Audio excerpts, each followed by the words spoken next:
Hello guys, welcome back to my channel. কেমন আছো তোমরা সবাই? আশা করি সবাই ভীষণ ভালো আছো এই গরমে।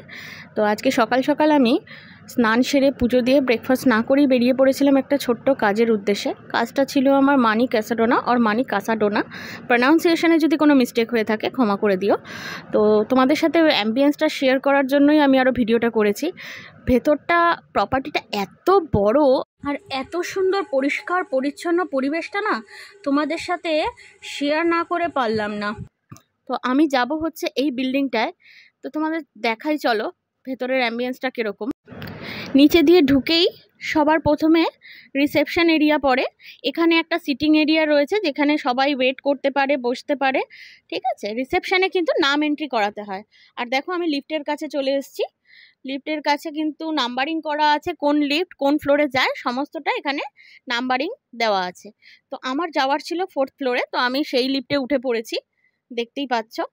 যেহেতু প্রতিটা লিফটের আলাদা আলাদা ফ্লোর নাম্বারিং করা আছে, সেহেতু আমার লিফটটা কিন্তু 4th ফ্লোরে পৌঁছাতে জাস্ট ওই 1 মিনিট থেকে 1.5 মিনিটের মতন সময় লেগেছে। আমি কিন্তু পৌঁছে গেছি। কাজ সেরে বিন্দুমাত্র ওয়েট না করে আমি চলে এসেছি নিচে লিফট দিয়ে। তো দেখতেই পাচ্ছ এখন আমি যাচ্ছি, আরেকটা আমার কাজ ছিল সেখানে। তো তোমাদেরকে আমি একটু হাওয়ার আওয়াজটা শোনাই। জাস্ট দেখো কি যে হাওয়া দিচ্ছিল, মনে হচ্ছিল আমাকে উড়িয়ে নিয়ে চলে যাবে।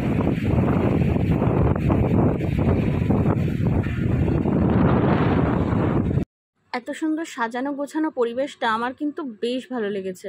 তো যাই হোক, সময় নষ্ট না করে আমি বাসে উঠে পড়েছি। ফ্লাইওভারটা কি তোমরা কেউ চিনতে পারছো? যদি চিনতে পারো কমেন্টে কিন্তু অবশ্যই জানিও জায়গাটা কোন জায়গা। বাস থেকে এই ভিউটা এত সুন্দর লাগছিল যে তোমাদের সাথে শেয়ার না করে পারলামই না। দেখো কি দারুণ চারপাশটা গ্রিন, আর এত সুন্দর লাগছে আকাশের সিনারিটা। আমার তো ভীষণ ভালো লেগেছে। তো যাই হোক, এই গরমের মধ্যে বাসের জানলায় বসে বসে আমি ভিউ এনজয় করতে করতে এগিয়ে চললাম। ফাইনালি আমি আমার সেকেন্ড ডেস্টিনেশনে পৌঁছে গেছি। জায়গাটা যদি চিনতে পারো অবশ্যই কমেন্টে জানিও। তাহলে চলো ভেতর দিকে যাওয়া যাক।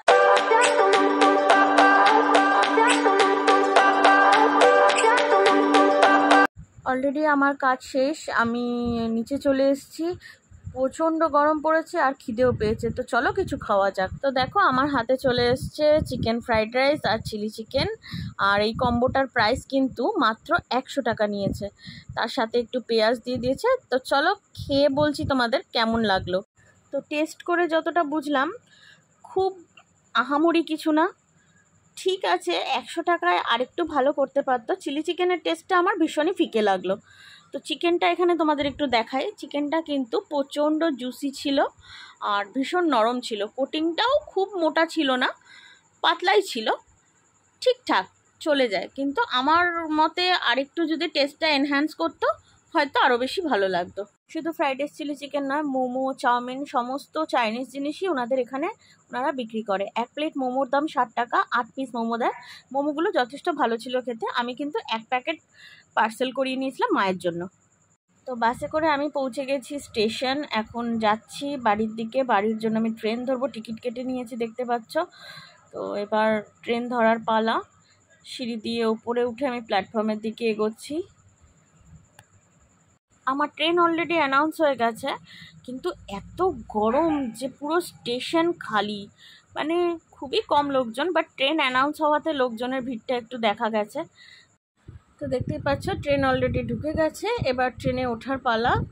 ট্রেনে উঠে একটা জায়গায় দাঁড়িয়ে আমি একটা পাঁপড় ভাজা কিনে নিলাম।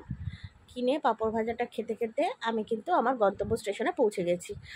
তো বাড়ি চলে এসেছি, ভীষণ গরম বাইরে, কিচ্ছু ভালো লাগছিল না। এসে ফ্রেশ হয়ে নিয়েছি। তো আজকের ভিডিওটা এখানেই শেষ করছি।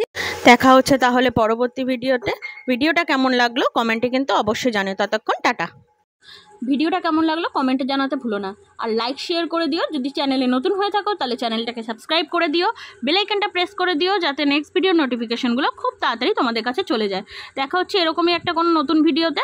ততক্ষণ সবাই ভালো থেকো, সুস্থ থেকো।